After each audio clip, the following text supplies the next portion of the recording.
And we're live. Welcome back, everybody, to a new episode of the Wheelie Podcast. I'm your host, Mike Atoll, and I'm joined again by Electrek's Seth Weintraub. How's it going, Seth? I'm good. Awesome. And we have a bunch of new stories to talk about this week. As usual, we've got some new e-bikes to talk about. This time they're going to be coming from Ride1Up and HeyBike. We've also got some cool revival stories, like a comeback tour for both Juiced Bikes and Rad Power Bikes. So that should lift your spirits a bit if you've been bummed about those two companies. We're also going to talk about how the current fuel slash energy crisis situation is impacting transportation and how e-bikes might play a role in that. And then we're going to finish it off with a few stories about some larger micromobility in the form of some electric motos and some electric golf carts. So where are we going to start it off with this week, Seth? All right, we're starting with Ride1Up turns popular e-bike into new platform with 3 models. I am excited about this one because Ride1Up took the Vorsa, which is a model that they rolled out last year and was a pretty popular model. And they've basically turned it from a single e-bike into a platform of multiple bikes here. So the original was sort of like a hybrid commuter that could handle some light off-roading, and they've taken it in sort of both directions now. So there's still the original Vorsa, that's sort of the middle Goldilocks option, but they've added both a Vorsa Lite on the more commuter side and the Vorsa FT, which is like a fat tire, more adventure version of the same bike. And one of the things I like about this is that, first of all, there are a lot of things that are shared among all three models. So unlike with a lot of e-bike companies where it's kind of tricky to compare among their different models because everything is different, here there's a lot of similarities. So all three of these bikes, despite fitting very different types of riding, all three of them share the same motor. It's a 750 watt motor, 95 newton meters of torque, so pretty darn torquey. That's on the higher end of what we generally see. They both have Ride1Up's proprietary both pedal assist and torque sensor combination. They call it IntuiDrive.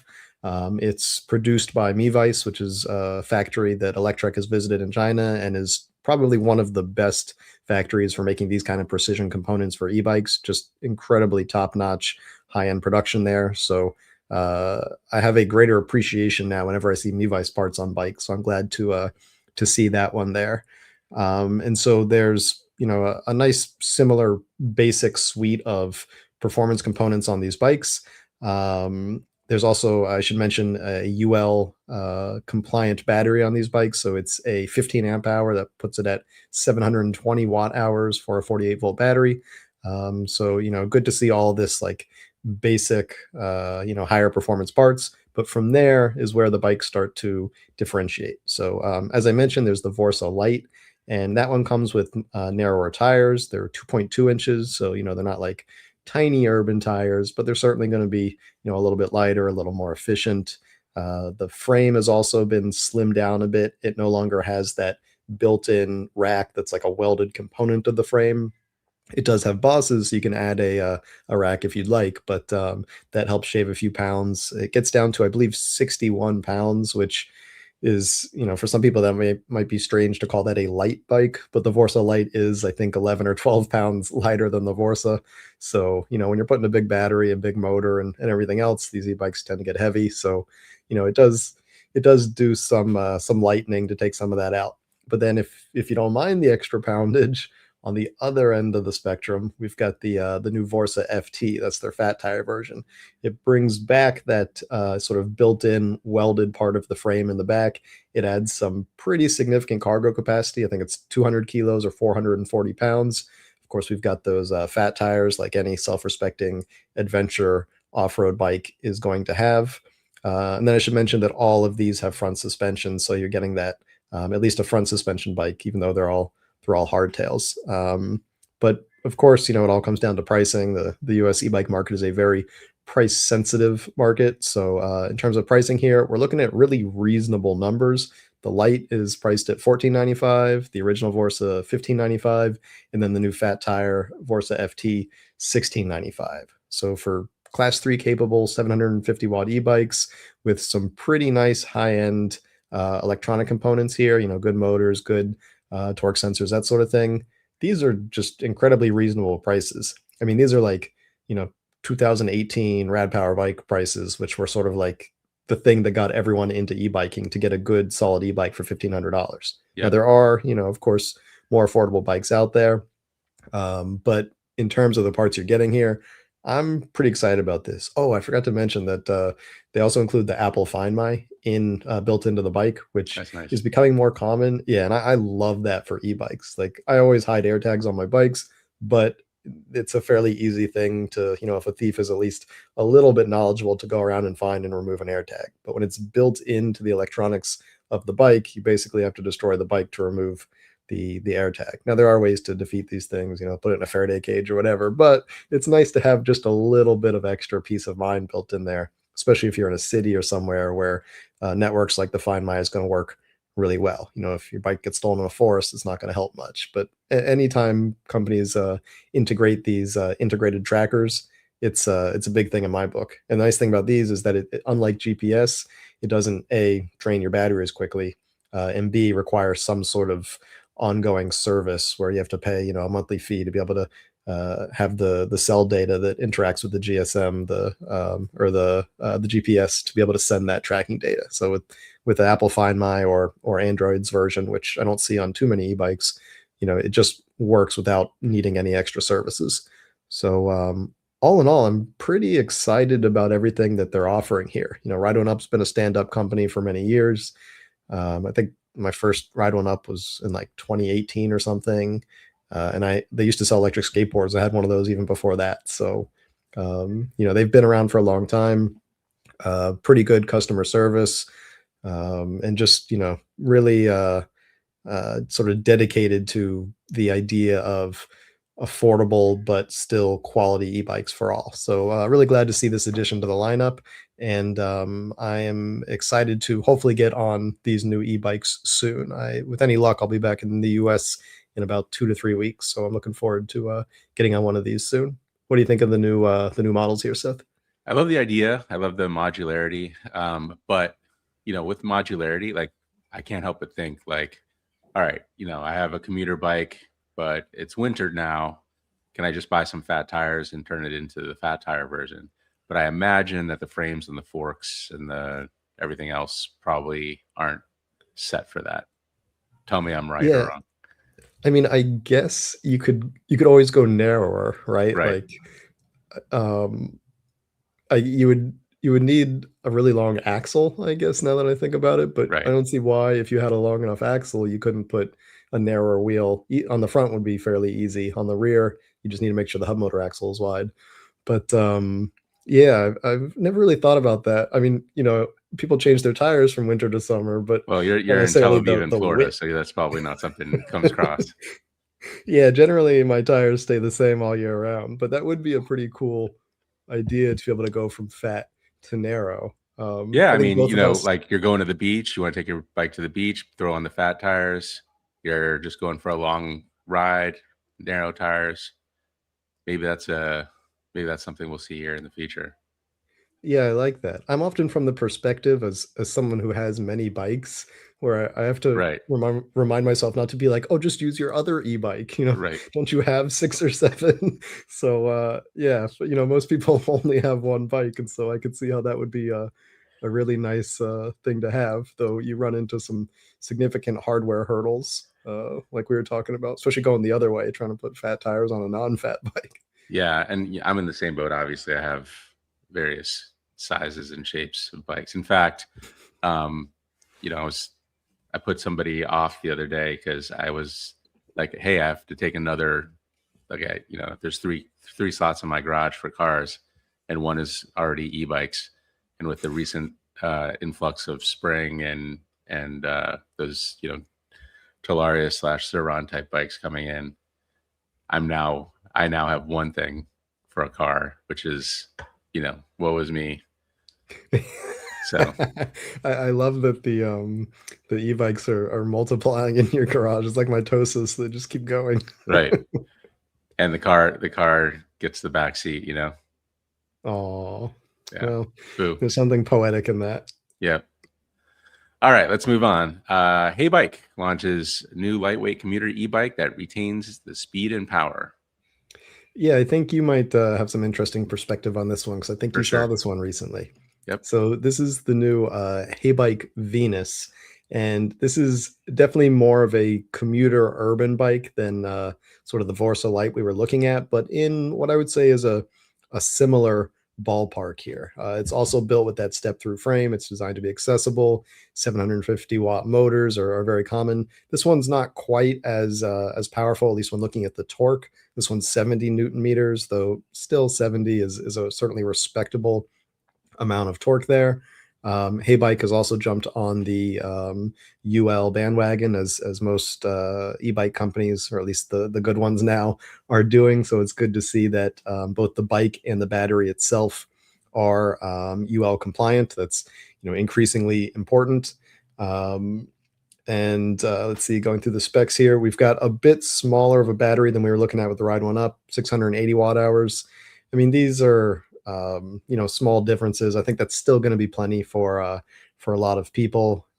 It's hard to give real range numbers. A lot of companies will say up to like 90, 100 miles, but 680 watt hours, you're probably still going to get like a solid 40 to 50 miles on pedal assist and maybe 30, if you're riding real fast, 25 miles on throttle. Of course, things like terrain, weight, that sort of thing impact it.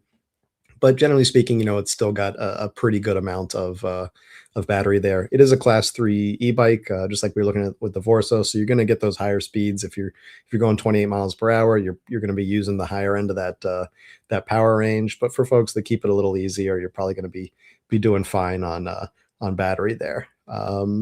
This is, I think, a bit of a lighter weight version, though. The bike itself, I think, is in the 40s, or maybe the high 45 pounds. There we go. That's without the battery, so it's going to be in the low 50s once you add the battery in. So now we're really starting to get to what is considered to be a real lighter weight e-bike. There are super lightweight e-bikes in the 30s, 40 pounds, but to see something that comes in with the battery in the low 50s is still certainly on the lighter end of the spectrum here. So it's nice to see HeyBike giving us something that's lighter, something that's a little more efficient, that sort of thing.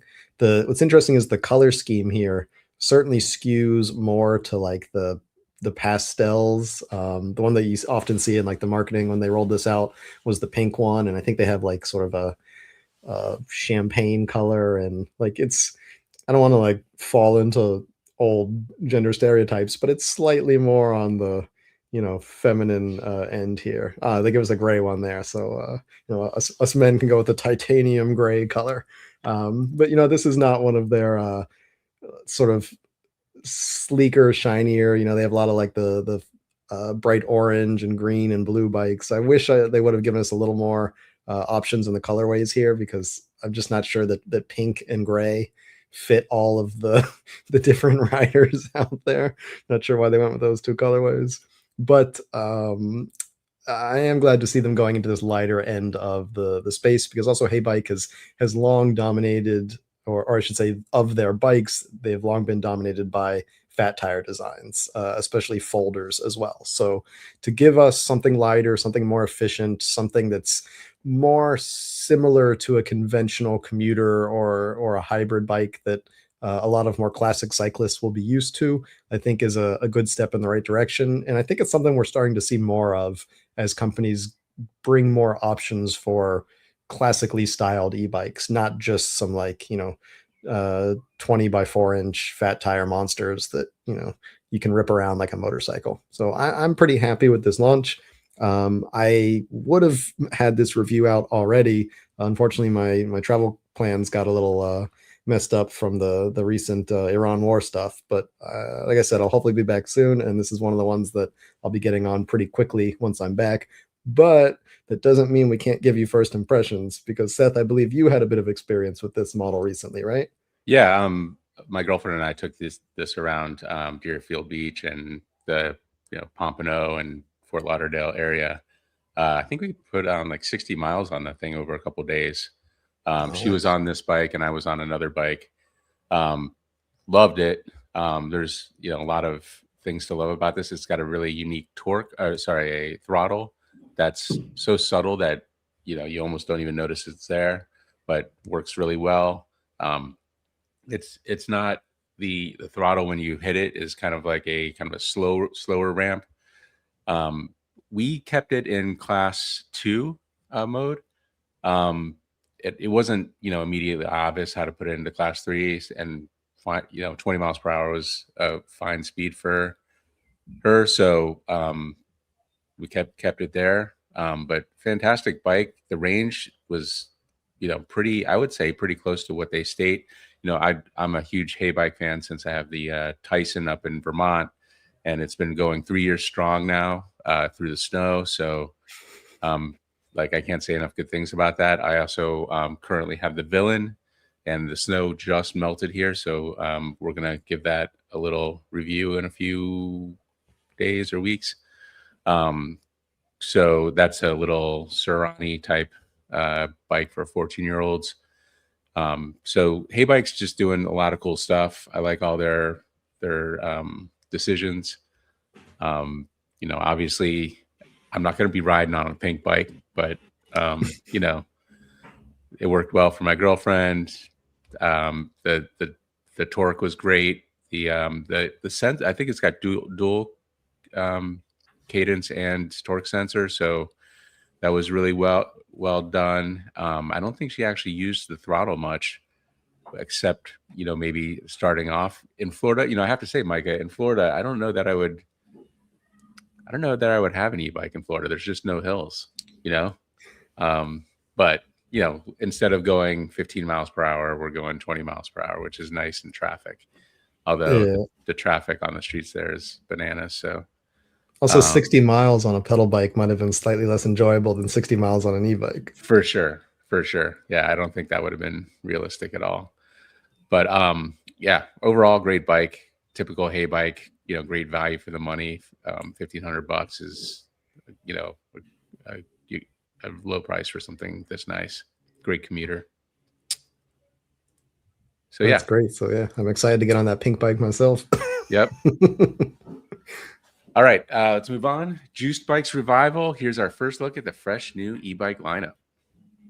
Yeah, so this one has been like over a year in the making. Juiced Bikes, it's a company that's been around since early in the US e-bike marketplace. I would say like 2008, I think they launched, something like that.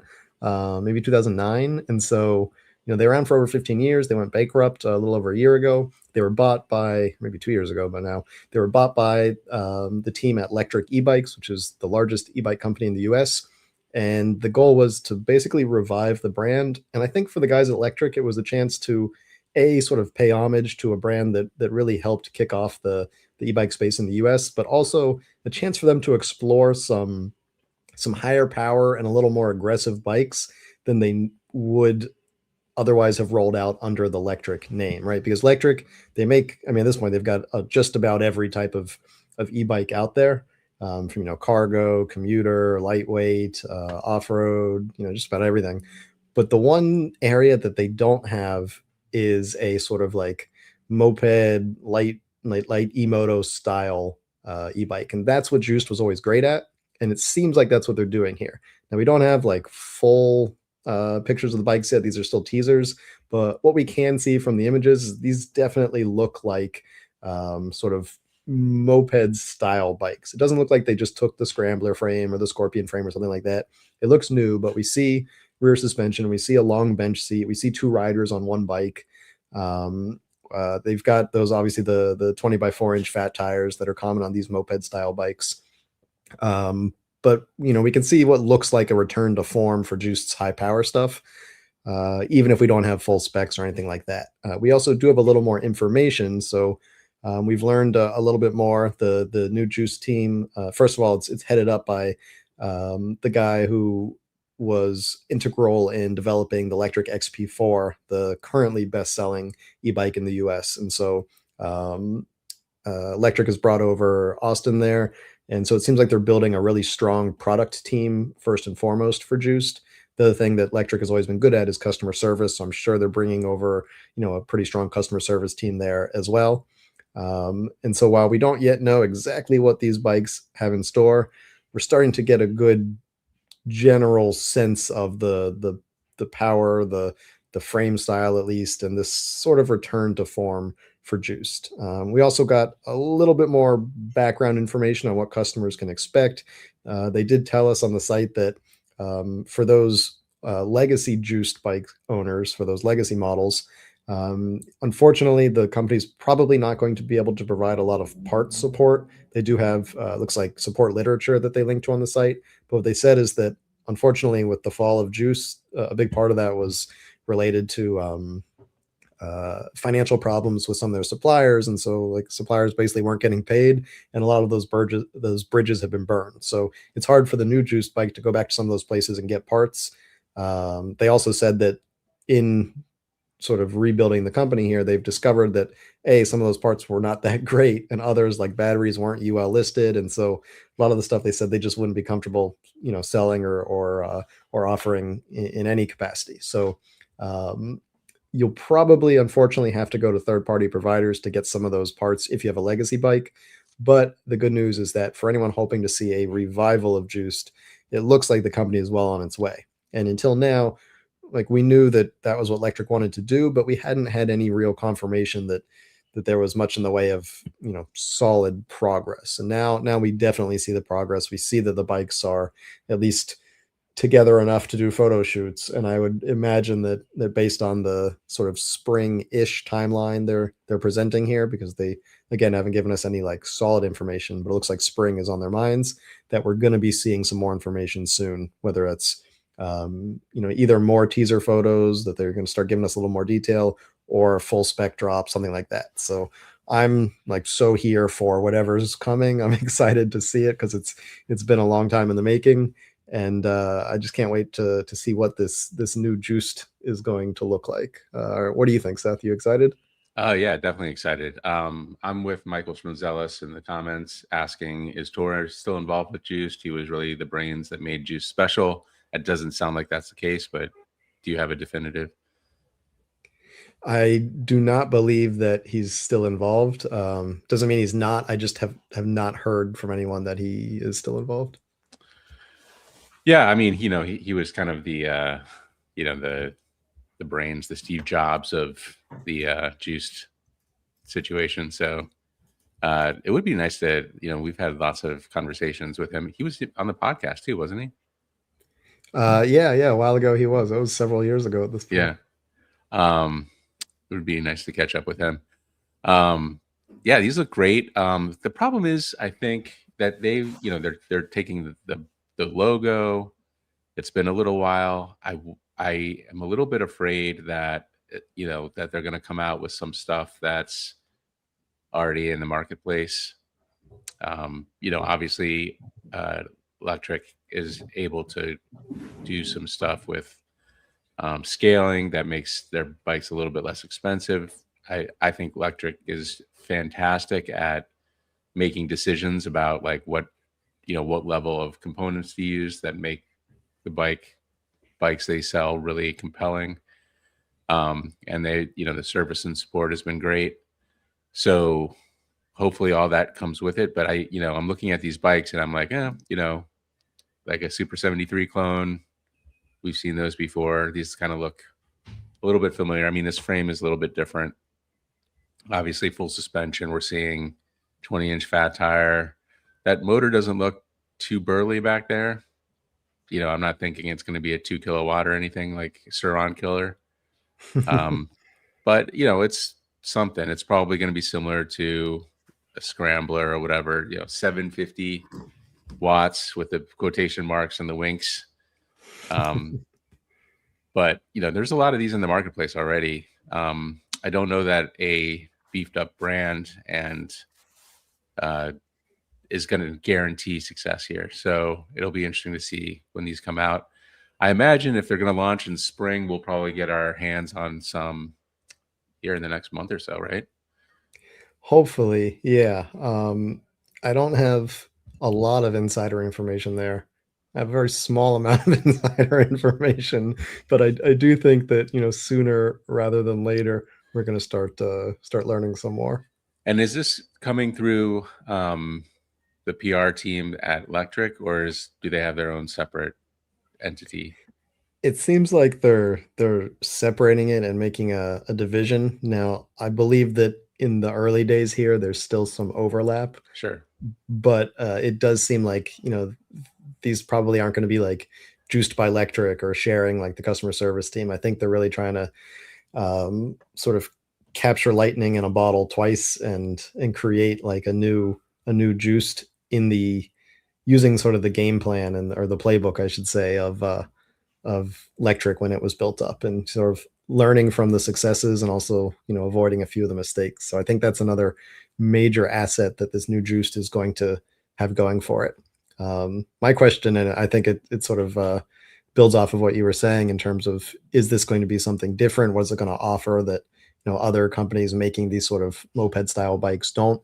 One of the biggest assets that Electrek has going for it, in addition to now having built up a pretty impressive team of bike folks for these designs, is just their massive purchasing power, which allows them to get really good parts at incredible prices and then immediately pass those savings on to the customer with really affordably priced bikes. And so that's only possible because they sell so many e-bikes. With this new Juiced brand, it's, the jury's out on what kind of sales volume we're going to see here. And so I wonder how much they'll be able to leverage that economy of scale there to be able to create some huge savings. It could be that they can go to these suppliers and say, like, this is juiced, but us, we're Electrek, and so give us the good prices here too, and that might work just fine. But it'll be interesting to see how much they can leverage those huge supplier relations they have, and the really good relationships they've built across all those different OEM providers. Do we know the voltage on these? That's a good question. Juiced was always the 52 volt, or not always, but for a long time they were the 52-volt company. They didn't start there, and so I wouldn't be surprised to see Electrek sticking with them. The only thing is that, like, what Electrek knows and loves is 48 volts, and Right. so if Juiced really did burn all those relationships, then it might not make sense for Electrek to try to come in and just stick with one more cell in series, which is what it is, and Right. realistically, it's a marginal difference if they can do a whole lot better with their own 48-volt part suppliers.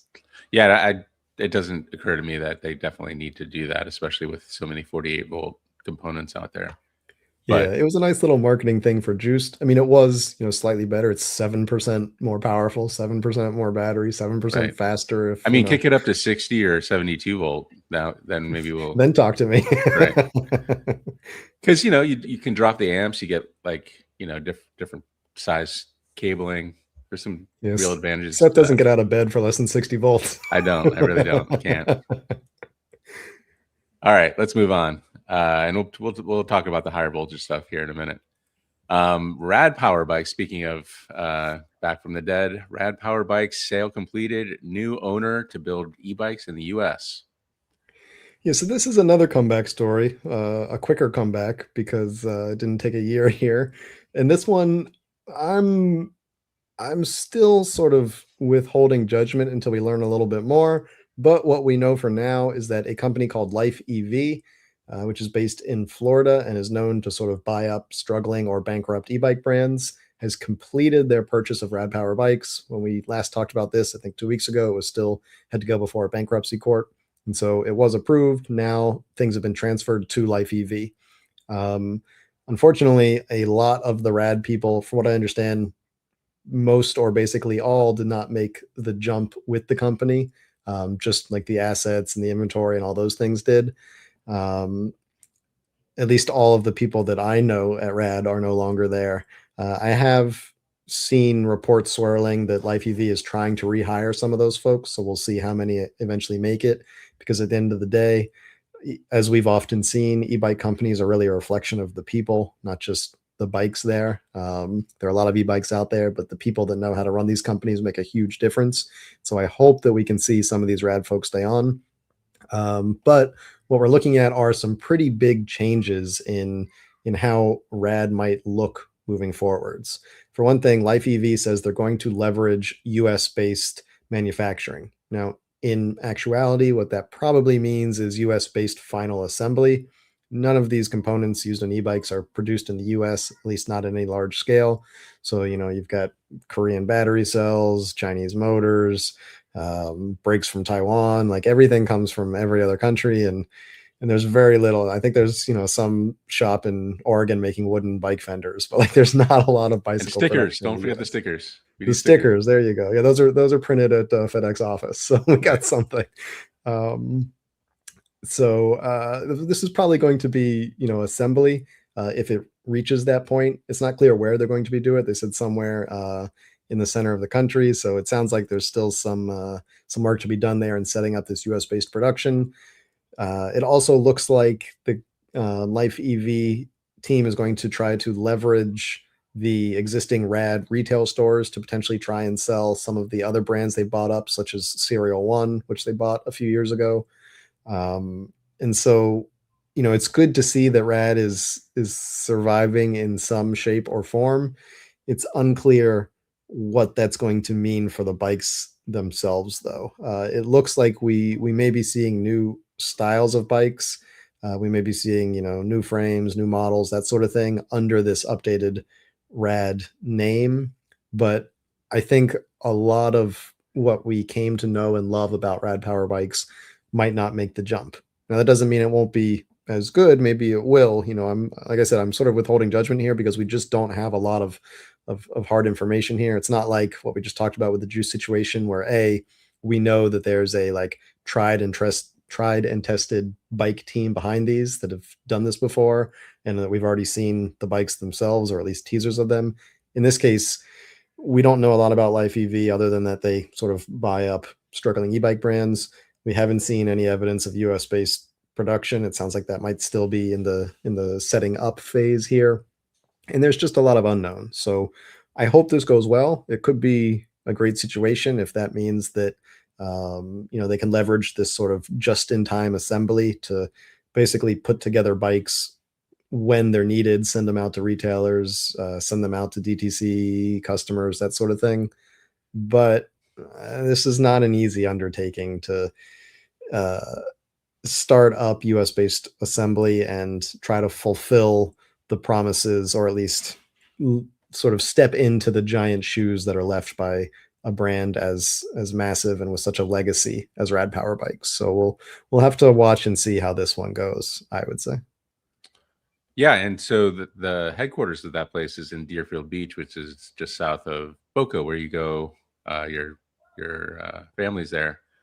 I actually rode by the headquarters, and on the bikes. It was a Saturday, so nobody was there. But it's a corporate office building.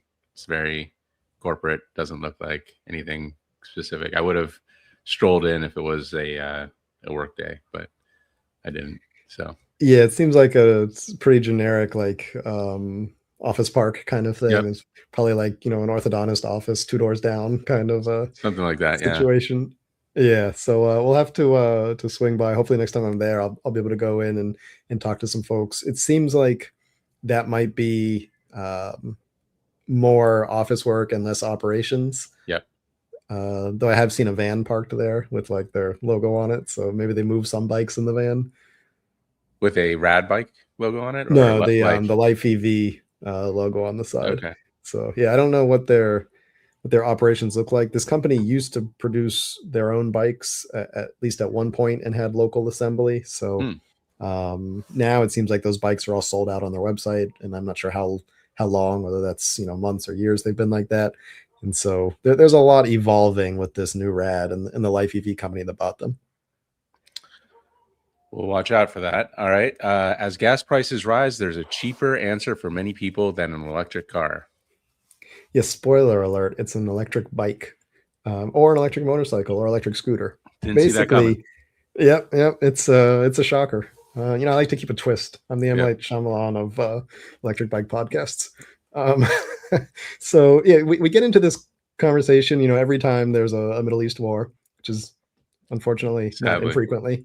And the refrain is always like, "Oh, don't like high gas prices, get an electric car."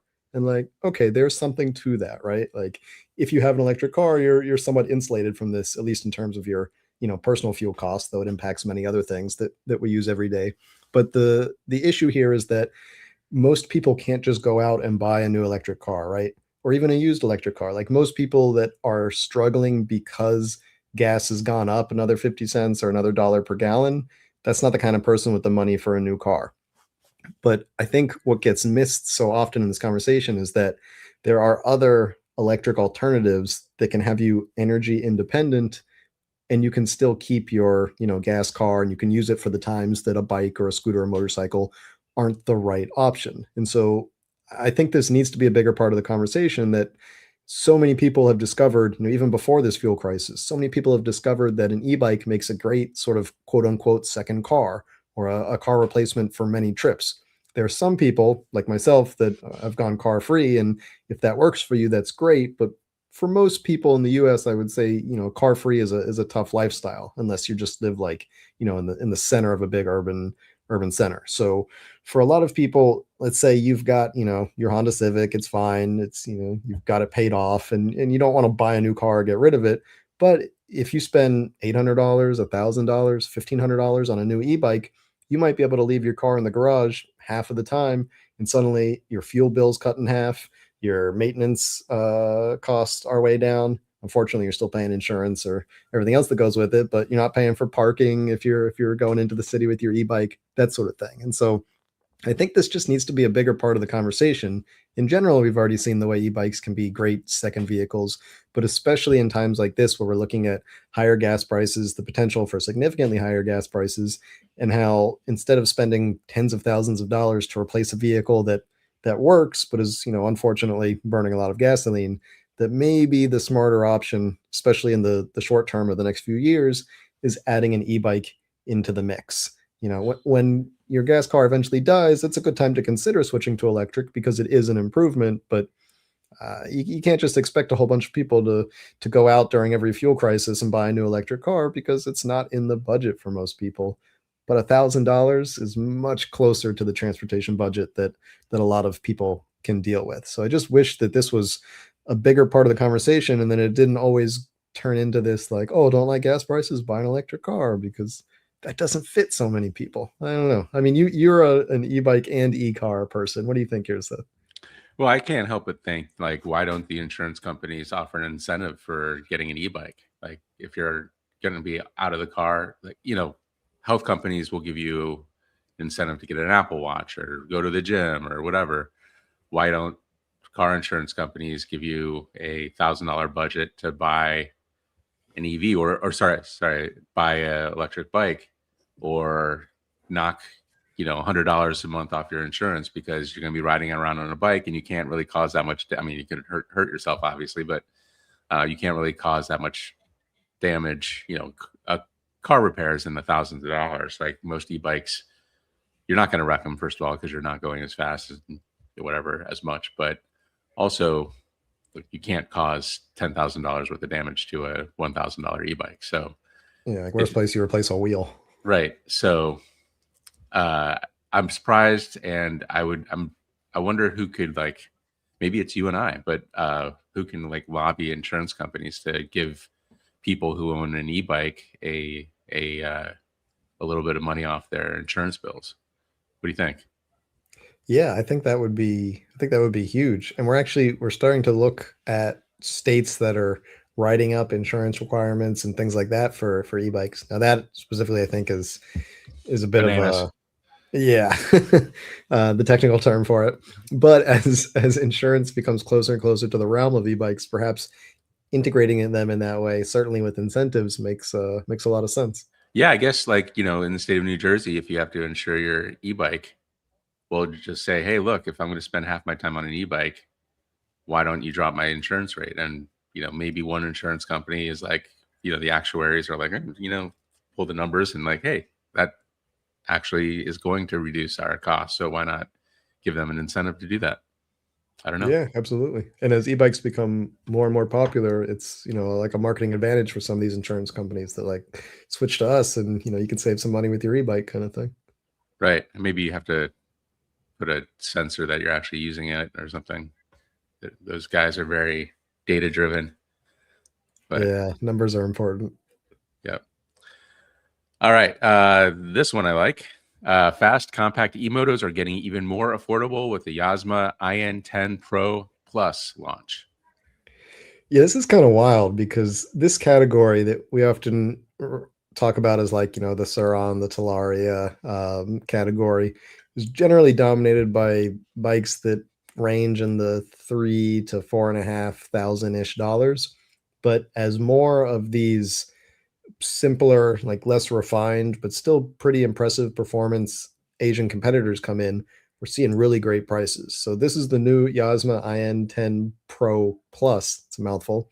And it launched at $1,899, which is kind of crazy for the specs. I mean, we're talking 5.5 kilowatts of power, 220 Newton meters of torque, 50 miles an hour. The battery's a little bit small for the size of the bike. It's 1.6 kilowatt hours. I mean, it's not a small battery, but if you're going 50 miles an hour, you're going to run through that pretty quickly. I think they claim like 55 or 60 miles. That's, yeah, that's downhill with a tailwind at 10 miles an hour. But, even if that's the area they saved money, like if you're not going far, like, you're here for a good time, not a long time, then Right. you get everything else with this bike. And that being said, we don't know what kind of build quality we're looking at. Like if you get a Suron or a Talaria, they're pretty well made. I mean, these are small motorcycles for all intents and purposes, and they're built like that. The Yasma here, I mean, it looks pretty good from the images. Have you gotten one yet yourself, Seth, I've to gotten check out? two actually, and they're in my garage and filling up the car space right now. Nice. Are they assembled? Have you got a chance to look at the They're quality yet? assembled and they're ridden, and they're going to be on video pretty soon. Nice. All right. Yeah. So you can tell us, what do you think about, because you've seen Talaria, Sauron, you've seen these, you've seen Yep. Cake. Like what are your thoughts in terms of the production quality here? So for the cost, it's incredible. Like they're fantastic. Um, they work. Like that's, for the price, you're like, do they even work? Does it turn And on? yes, they do. They turn on and they're they do what you expect them to do. And they have like solid hydraulic brakes. Um, you know, the HeyBike villain actually has like that. The name's escaping me now, but like if you fall off the bike, the The kill magnetic switch? kill switch, right? These kind of bikes in this like price range are really like impressing the hell out of me because this is the price of a like an Aventon, like a solid Aventon bike, that Yeah. goes 20 miles per hour. And this thing goes 50. Like it can go on the highway. I mean, it should absolutely never go on the highway for any reason. Should mention these are not street legal. They're Yes. not even like sidewalk legal. They're like, there's just no place where these are legal. I think um we like On public Lunicycle. streets, we should say. Yeah, Yeah, like these are Lunicycle. dirt. Yeah. Yeah, like in the backyard, behind closed doors. Like, yeah, Behind just closed gates. right. Not in the public view of any sort because these are so Yasma is so there was a couple bikes that came out that were like kind of broke the mold. The first one was Tudio, and that was like sold on Amazon for like $12.99 or something. People were flipping out. You can get a Bluetooth dongle for like $25 that actually makes the Tudio go even faster. That Bluetooth dongle works on the Yasma as well, and it actually works on the HeyBike because it's all the same controller. And actually, the bike form factor is pretty similar, but each manufacturer makes a couple decisions that kind of turn the bike into a little bit of a different thing. The Yasma, I think the IN10 original kind of topped out at like 35 miles per hour, 37 miles per hour, while the HeyBike villain goes right up to 50 miles per hour, and those little like dinky wheels. And this one also goes 50 miles per hour. So, but it's got a bigger wheel set. That's kind of the big difference here. I mean, it's the same frame, just bigger wheels, a little bit bigger brakes. We noticed. There's subtle differences all around, but for the most part, this is kind of the same as I think they're selling it for like 1,200, the IN10 regular on the website right now, which is crazy. Like a $1,200 bike that can go really fast. the thing I think about is like, all right, what if you gave everybody one of these? Like very inexpensive, like life would be pretty interesting, you know? Like I think it would be a fun way to live. I know obviously 50 miles per hour for kids is dangerous. But you know, let's make some of these street legal. They're 50 miles per hour. They can go around cities. 1.6 kilowatt hour. You know, I kind of laughed at the 50-mile range thing. It's not 50 miles, especially with those tires. But you put some enduro tires on those, and you do some other efficiencies things, and you might get up to 50 miles per hour or 50 miles on one of these smaller batteries. Probably not, but you know, 30, 40, something like that. And all of a sudden you've got a nice little urban commuter situation for, 1,500 bucks. Come on. That's just At this asking to point, be. we would like to remind listeners that this is Yes, not a street legal definitely motorcycle. not street legal. I'm just saying, like, if you can make a dirt bike, with great suspension, by the way, front and back, you can add some air to it if you're a bigger guy like me on a kid's bike. But it's it's kind of crazy what you can get for 1,200. This is 1899. Um, it's just a crazy situation. Like my mind just like reels at like, all right, so we can now make for, let's say, $1,500 a bike that goes almost highway speeds, has range that can take you around a city, like, or commutable distances. Like, why aren't we getting some of these like homologated for city roads with license plate holders, or whatever needs to be done? It's just a really impressive. I mean, I don't know how they make them so cheap with the tariffs. I kind of believe that Yozma is just going to be like, oh, our tariff bills due. We're now We're now Yzma. Gizmo, right? and we didn't, and we're making orange bikes. Like I don't know what's going on. Like I don't know how they get the prices down so low, but these are really like pretty high quality bikes. I mean, I wouldn't let my kid on one of these if it didn't have good brakes. Like, and this thing has great brakes. It has, um, it feels pretty solid. It's not like rickety. Um, the like the Yasma is definitely higher quality than the Tudio, I would say. We took a look at one of those, and I was like, I don't feel good about this bike. But Yasma's got kind of a lot going for it. It's got a good name out there. I think Sir Romster did a video on this one. Um, it's like kind of a good bike, and I know the kid ride outs with these things are super illegal, and people are worried about safety, and the kids doing wheelies down Main Street aren't helping anybody. But I just have to wonder, like, all right, like I'm trying to think of the name that built a street legal version. With The zero? Barcelona company. Oh, Stark. Stark, yeah. So Stark, obviously way more expensive, way more powerful. But they took their off-road bike and they said, all right, what is it going to take to make the street legal? They made a street legal version, and it's took some effort, some resources, some money. But like, I kind of feel like, why not make some street legal versions of these things and put a plate holder on it, serial number, make it legal in New Jersey, whatever the heck they have to do. And like, it would be a really nice way to get around town, I have to say. Like, we're riding these things on the trails. We're very rarely on the street, but it's just a great platform, and the price is just insane. I have a Talaria Triple X that I think is a great bike. It came with enduro tires. It was, that was a big wink, wink, nudge, nudge.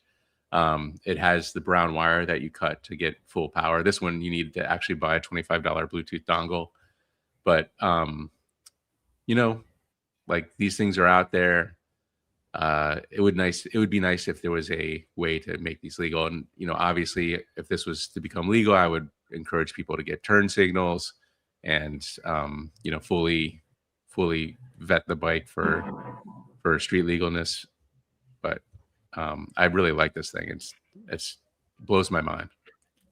Well, it does sort of raise the question of how far will this industry continue to go in the future? Because, what we're looking at now is sort of where e-bikes were in, 2017, 2018, the very early stages, Yep. at least for the e-moto industry now I'm talking about. And so if we already have this many interesting, pretty good quality, affordable companies, I mean, this could really go into some interesting directions. That being said, the biggest focus of regulatory crackdowns right now is this space, the e-moto space of these sort of above electric bicycles, but below sort of a real motorcycle. And so you have to wonder, is this area going to be permitted to bloom and sort of reach that level of some really nice, affordable street legal bikes?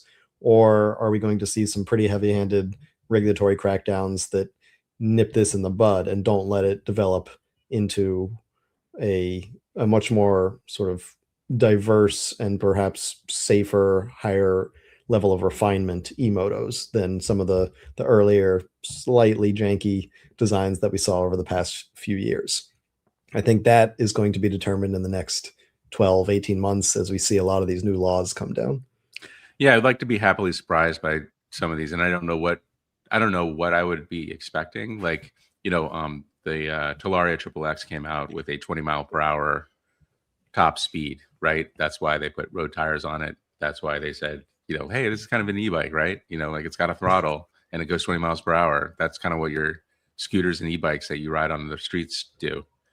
With the wink, wink, nudge, nudge. Here's the brown wire tutorial. Um, I don't know. I don't know what it looks like. Like, you know, 50 miles per hour, 50 miles per hour.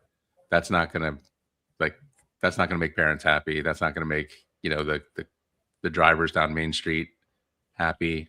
I don't know what it looks like. Um, but it would be nice if there was like a class 4 e-bike, which was, 35 miles per hour top speed.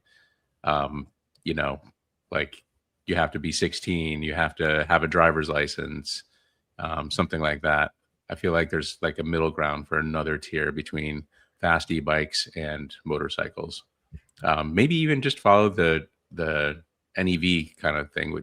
Isn't the neighborhood electric vehicle maybe like an add-on to that? Maybe um, are those 30 or 35 miles per hour? I guess it depends on the state.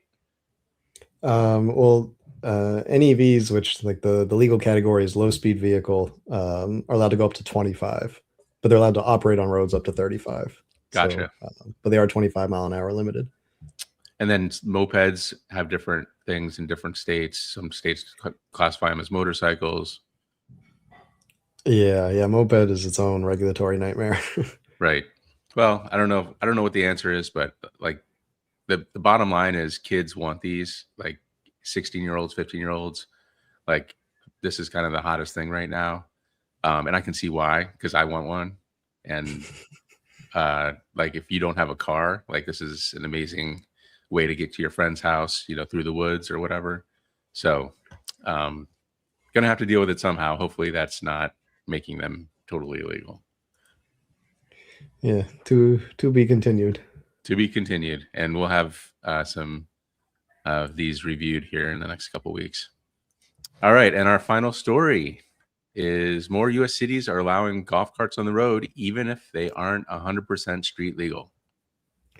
This is kind of an interesting one, and I thought this would happen sooner, like a couple of years ago, as low speed vehicles were becoming more popular. But I'm glad to see it's finally catching up. So for electric golf cart or any golf carts, but now they're pretty much all electric, to be considered street legal for road use, at least at the federal level, they have to meet guidelines for a category known as low speed vehicles or LSVs. And it's not that difficult. There's about 12 or 15 or so regulations they have to meet. A lot of them are pretty simple, needs DOT seatbelts, DOT windshield, reflectors, can only go up to 25 miles per hour, and a few other things. A couple of the requirements are a little trickier. It needs to have like new electric cars, that pedestrian warning system, which is that like UFO landing noise whenever it goes slowly kind of thing. But most golf carts in the US meet some of these, but not all of these, especially like, the backup camera and the pedestrian warning sounds, that kind of stuff. And so most golf carts are technically not street legal as low speed vehicles. That being said, we're starting to see this interesting trend where many cities around the country are basically creating their own softer regulations that allow people to register golf carts for local use, often similarly to low speed vehicles on roads up to 35 miles per hour. In many of these cases, what they basically require are most of the legal requirements for low speed vehicles as written in the federal motor vehicle safety standards, but not necessarily all of the trickier ones, especially things like the electronic warning, the backup cameras, etc. So we've got a few examples here in the article if you check it out, but Galveston is one that recently published these new requirements for golf carts, and they're basically like sort of the common sense things. They need headlights, taillights, reflectors, parking brakes, seat belts, turn signals, the kind of things that you would want on a non-car, but at least car-like four-wheeled vehicle. But they don't go all the way to meeting the federal requirements for a low-speed vehicle. But for a lot of cities like Galveston, that's enough. And so you can still register them locally. You can get a little golf cart license plate, and you can drive these around the city on streets posted up to 35 miles per hour, which for a lot of cities are the majority of streets. Like if you look at big cities like New York City, it's all of the streets are posted 25 miles per hour or less. And so it's really cool to see many cities across the country, and we're talking coast to coast. Galveston here is just one of the more recent examples, but I've got a few in the article there. But it's cool to see that many cities are coming around to this idea that there's this in between category between electric bicycles or other micromobility, electric scooters, motorcycles, and full size cars. That there's for the kind of people that are like, what do you do when it's raining? They don't want to like get separate rain gear and ride an e-bike. Well, with a golf cart, for a light rain, you're usually fine with just the roof on it. But for heavier rains, you put one of those vinyl door kits on a golf cart, and now you've got a weather sealed four-wheeled vehicle that you can drive around town. A lot of golf carts easily fit four people. You can get 6-seaters, 8-seaters. So, this can be a family vehicle. You can take your kids to school on it. There are a lot of people that do take their kids to school on it. Something I see all the time when I'm in Florida. I was People just going to say, basically, these things yeah, are everywhere in Florida. Even your family, I think, has one, right? exactly. Yeah. So, my sister's family, they have a golf cart. There's a development near where my parents live on the other coast of Florida. It's called oh my gosh, it's escaping me now. Of course, is it You're talking about the Bayshore? villages? Not the villages. It's this new like solar powered green community, Oh yeah, and we they're we did a story on that, I think. yeah, they're really big on incorporating golf carts into like the planning, and so a lot of the houses have they have two garage doors, but one is smaller, and so there's like a little golf cart part of the That's garage, hilarious. and then a single car garage next to it, That'd be and good for so like e-bikes golf too. carts are yeah, they're like a really big part of this. If you go to like the Publix there are literally dozens of golf carts in the parking lot because people just like drive 2 miles from their house to the supermarket and back in their golf cart. And so I think it's really cool to see around the country a larger adoption of these vehicles. Unfortunately, golf carts are still fairly expensive. I don't know if you've looked at golf cart prices recently, but it's hard to find a new one for under $10,000, which I think is kind of crazy. Are you talking about AliExpress or No, local, uh, yeah. If you go on AliExpress, you can for like $20 on a smile, I'll get you a golf cart. But yeah, if you got any like golf cart dealer in the US, these are pretty expensive. right? So unfortunately, they don't have the huge cost advantage compared to cars. I mean, they're cheaper than an electric car, certainly fueling as well, but it's not like an e-bike where you can spend $1,000 and get a great like electric XP4 or something. These are pretty expensive, but they have so many other advantages over cars that I'm glad to see them being offered in more cities as a street legal way to get around and a real alternative to just putting more and more cars on the road, especially on slower streets. Yeah, I mean, you could just get a Chevy Bolt and take the doors off, right? Like that's But it's not as much fun. It's hard to I don't like know. talk to your neighbors as you go by through a Right. doorless Chevy Bolt. See, one looks like fun and like easygoing, and the other looks like you lost at a demolition derby. Right. Yeah, so I fully agree, but I think this is the bigger idea is like this is like a gateway drug, you know? Like everybody has these golf carts from the golf course, right? And they're like, "Why the heck can't we drive these on the road?" And I'm just going to go on the road a little bit from the golf course to my house and like what's the big problem? And like the mayor's got a golf cart, so I'm going to have a golf cart and he rides on the road and I ride the road. So this might be a gateway to low speed vehicle adoption is what I'm hoping, or what I'm, kind of my bigger picture thing on these things, which I think is a fantastic development. We're looking at here. Is this the Citroen? No, this is the Gem, Oh, the newest version of the Gem. Yeah. oh wow. Okay, that is a big improvement over the gems of yore. Yeah. It looks actually like a car. Yeah, they've gotten pretty slick looking. They're still insanely expensive. Now they're owned Right. by Wave, I believe, instead of Polaris. Man, they've been passed around like a something. The town bicycle. Yes. Yes, exactly. So that's interesting. I think Gem was originally like part of Chrysler or something, weren't they? Maybe not. I'm thinking That I Peapod. don't recall. Anyway, great to see this happening. Obviously in Florida, Galveston, places where there's no snow, it's very easy to have one of these open vehicles. It's more fun to ride around in. Hopefully, it's a gateway to more low-speed electric vehicles in places where they just make a ton of sense. Absolutely. All right, let's move to comments. Got quite a few. You got a few more minutes if you want to put a comment in. DTC platform is convenient and economical, but what happens when you need service or warranty work done if you aren't mechanically inclined? Direct to consumer is what DTC stands for. That's the trade-off, right? Yeah, I mean, you're pretty much limited to your local bike shops if you're not someone that wants to do that work yourself. I always recommend people learn to work on their bikes when they can, but not everyone wants to get their hands greasy or has the time to do that. So it is good to have a good relationship with your local bike shop, but also a lot of direct to consumer companies now are partnering with local bike shops so that you can actually buy the bike there. First, you can test ride it, then you can buy it there, and then you know where to go for service and support. And then they have a relationship with that company so that they can quickly send out parts and that sort of thing. That's not every bike shop is like that, but so many of them now are becoming part of these larger, very distributed dealer networks for the D2C companies. Yeah, I'm noticing that in a big way. And we're actually like a hardware store down the street or next town over is now selling e-bikes and Surons and stuff. So, and they're like, yeah, we're gonna service these things. And I'm like, okay, let's see how that goes. But Yeah, definitely. It's interesting to see them embrace that stuff. Like all the bike shops around here have gone from we don't touch e-bikes to bring them on. So and Taking Back Mod says he built a stealth bomber clone. Are stealth bombers still a thing? I remember that was kind of like the first Surani type Yeah, bike that where brings me back over a decade. Wow, talk about a blast from the past. yeah. Yeah, those were very early. Yeah, long predating Surons, but of that style of off-road electric bike. Those were actually of bicycle style, at least. They had bicycle pedals. You could really pedal them, but they usually had like a 2000 2500 watt hub motor in back that was like the size of like a dinner platter.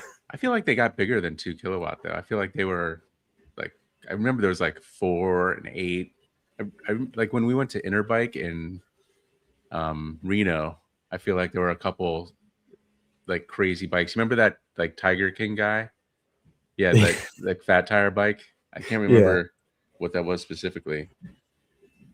Yeah, those were I forget what it was, like Lonnie or something. I forget what the Chinese company was that he was importing from, but those were Right. definitely stealth bomber clones. Yeah. Yeah, and then I guess the nowadays version of that would be like the Bonnell.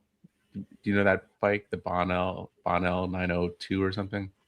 Oh no, that one escapes me. Yeah, it's kind of a. It looks like. I mean, the idea is that it looks like a mountain bike, but it's actually a stealth, motorcycle basically.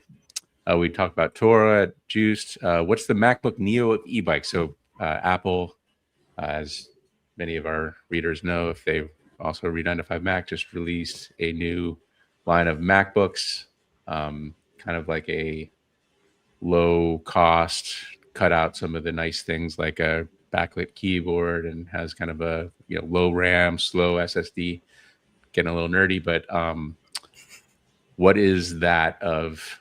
So like high quality, but low components, I would say. I would Yeah, like probably somewhat muted say, performance. yeah, I'd say Electrek probably. Yeah, I would even say to like get even more granular, I would probably say the Electric XP Lite, Like, which is the Lite 2 now, is probably the MacBook Neo of e-bikes in that it comes from a big respected company. It's got like the support and service of it, but you give up some performance. You only get one gear instead of seven. You only get 20 miles per hour instead of 28. Like, you hit all the metrics and you bring them back a little bit, but you get it from a respected company and yeah, something that should work pretty well. yeah, and also Electrik's probably the biggest in the business. So, all right, we have a series of comments from Michael Spronzelis. Juice was the first e-bike I saw to use 52-volt batteries. Electrek is a good company. I hope they keep Juice as a more powerful brand. Yeah, the 52-volt was kind of like part of the branding exercise. It was like a little bit faster than the rest. And if Yeah. not 52 volts, how about 72 volts? A man after my own heart. High amp, low voltage means more heat. At risk of seeming negative, if Rad can't support current owners, I won't miss them. Yeah, that's kind of a downer that they're not supporting. I mean, I almost feel like it would be a way to like not only bridge like past customers with current customers, but like you might even make money on them. Like if they're not coming to you for, I mean, if they're coming to you for warranty stuff, you're going to lose money. But like if they're just coming for parts, like sell them the off the shelf parts that came with the Rad bikes 5 years ago. Like people are going to, Yeah, assuming they have access to them even. right. Could be a juiced situation. Well, I mean, they could probably just source something that works or whatever. I don't know. Anyway, it's probably like a big headache. The EV car is not cheap if you have to use public chargers. The PHEV bicycle will always be cheaper. Plug-in hybrid, he's saying, is that you use your legs as well, not gas. I'm pretty sure that's a joke. I still own and drive a car. Thanks to e-bikes, in 13 years, I put on 20,000 miles on the car. I think a lot of people are in that boat. If you if you can go somewhere on an e-bike, under 5 miles, 10 miles, it's a much better experience, and you're probably not losing much time. In fact, if you think about parking situations, you can ride right up to the venue, the school, the grocery store, instead of parking in the parking lot. You don't have to stop at red lights. No, I'm just kidding. So there's some advantages. Yeah, I didn't say that. That was a blip. We got hacked. Insurance companies won't offer any discounts if physical injury is included in the policy. That's a downer way to look at it, but probably correct. Simple answer to why we don't get more cheap road legal e-bikes is Department of Transportation regulations. I have a feeling pretty much. that's part of it, if not all of it. Carl in San Diego says nothing to comment on today, but thanks for the news. Thanks for commenting. We were about to call the police to make sure everything was okay over there, Carl. So thanks for that. Susan McLaughlin 9861 says these e-motos are really helping to make the case for license registration and insurance, something that the cyclists don't want. It just seems that the e-bike community is shooting itself in the foot. Yes, there should be a delineation. I agree. E-motos over here, e-bikes over here. Let's not confuse them. Like if you want to punish the e-motos, don't punish the e-bikes. You know what I mean? Like there's still great tools. Like, I'm a big fan of these e-motos for what they're built for. And if they can be brought into a legal, framework for road use, then that's even better. But yeah, like, I mean, I love all e-bikes, but you're right, that delineation is important because not screwing up everything we've built with street legal class 1, 2, 3 bikes is incredibly important, even while we continue to innovate on higher power models. Michael Spoonzelis, I like the idea of low-speed vehicles for some city streets, but it would be scary in big cities. Yeah, I'm trying to imagine a golf cart in New York City. I feel like you would probably just not be taken seriously. Like a cab would just cut you off, and I don't know. Maybe I'm So I being. drove those Wink cars in New York City, like the ones that you can put an elbow out of each window. They're so small, Oh, right. Yeah. and yeah, it was a little bit disconcerting to like look up at the buses and vans from your little tin can. But I mean, people are there's riding bikes something, around, so yeah. Though I feel like on a bike I can almost wiggle my way out of dangerous situations better. You know what I mean? Or I can just bail. Like you can't bail out of a micro car as well. yeah. And he says the same. Having driven commercially in New York City, I wouldn't feel safe even a 25 miles per hour limit in a golf cart on New York City streets. I feel safer on an e-bike. Yeah, probably. Oh, Carl says just read that Zero is selling their dirt bikes direct to consumer. So I guess that's news. I'm sure we talked about that, right? Yeah, so that's a fairly new development that now they're sort of taking the Suron approach for their Suron style bikes that you don't have to just go to a Zero dealership for it, which makes sense because the people that are wanting to buy those are, the guys that want to ride a Suron. They just want a slightly nicer one. Right. And but those are not street legal, right? No, they're still not street legal. Not in the US, I should say. They are street legal in Europe. So do they come with a VIN number? Is there a way to make them street legal? Is it like future upgradable? Is it like can you go in some jurisdictions and maybe because they have a VIN? Because I don't know, is there some benefit to getting a zero? So I'm sure they have a frame number that is basically the equivalent of a VIN, but to be technically street legal and meet the Federal Motor Vehicle Safety Standards, the VIN has to be formatted in a certain way. It has to come from a factory that has a WMT number or WMI number. Like, there's a lot more to it than like does it have a VIN and turn signals kind of thing. So at the federal level, no, but at the state level, there could be some states where, for example, in California, there are people that have registered Onyx mopeds as street legal mopeds. So there's some states where it's either close enough that you can do a few things to make it street legal, or like you just get someone that's kind of lazy at the DMV that day and stamps your paper. Yeah, yeah, I've heard that actually. It just depends who's working at the DMV that day, and 100%. sometimes you can just like slip something by them. You don't even have to like you can just write down some number and print it on your bike, and there you go.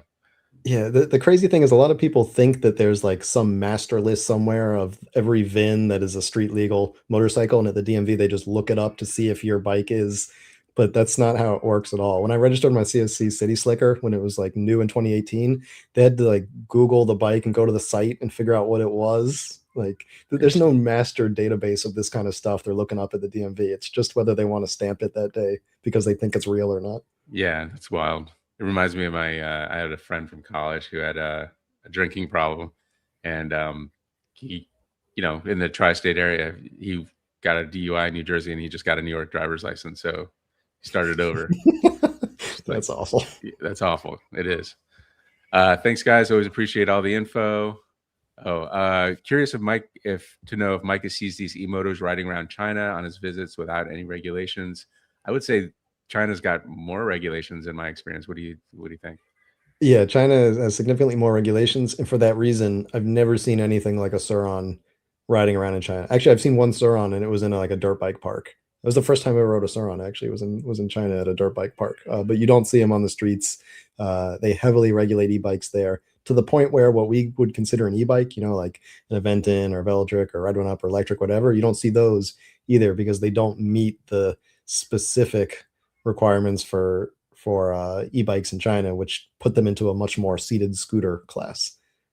Yeah, authoritarian governments aren't typically, like Wild West situations, just typically. So, Yeah, they're wild, but not Wild West. right, wild in a different way. Let's see. Thanks from Easy E. Would love to see Emmy and its variants get released here in car dealerships and given massive rebates to get them adopted. So Uh, the one of the Amis, I mean, like it's the same thing, but the Fiat version is supposed to be coming to the US. I don't know if it will, but they announced that it will.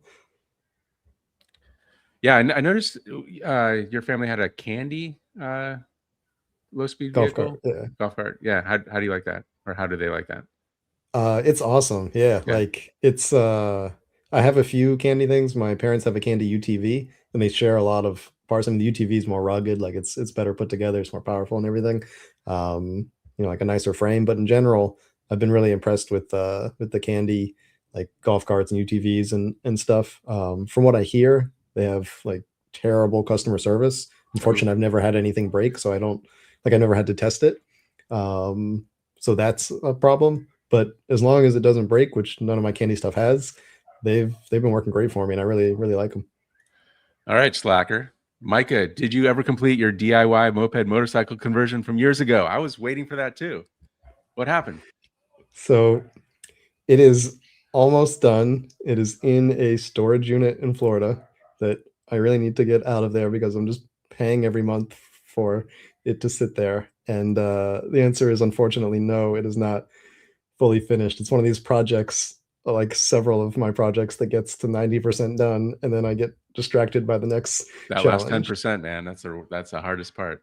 But it will be finished. I'm very excited to finish that one. For those that don't know, it's a 19, I think it's a 1969 Honda Sport Cub motorcycle that I'm converting to electric and have been for quite some time. And I'm excited to finish it.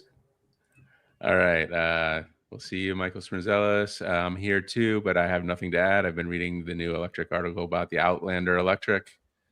All right, that's a Mitsubishi, I believe.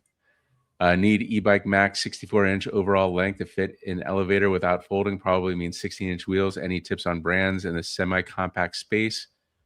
I mean, those little Yozmas are really short, but I don't think that's what he's looking for. I would say a 20-inch foldable would probably be what overall six or Jackrabbit, right? Yeah, so my wife has a folding e-bike with 20-inch wheels, like a fairly standard size one, and she fits it fine in our like small four-person elevator, just going in at an angle, like corner to corner in the elevator. I take my 20 or 27.5-inch, like a 700C wheel e-bike in that same tiny four-person elevator and just tilt it up on the rear wheel. But it seems like you want to keep it flat. But I still think most reasonable size 20-inch folders are going to fit, even if you have to do it like caddy corner in there. All right. And the last is, unfortunately, we seem to have killed all the Fiat dealerships here. I think that was in relation to the low speed electric vehicles. Fiats go plenty fast, but they're very small. Yeah, oh, that's a good point. But it was only like 5 months ago or something that I thought Fiat said their Topolo, I think is what it's called, or Topolino, which is their version of the Citroen Ami, is coming to the US. So Oh, that's we'll keep strange. It an was eye on pretty that. recent. Yeah, we got to look that up. All right, I think that's the end Yep. of them, right?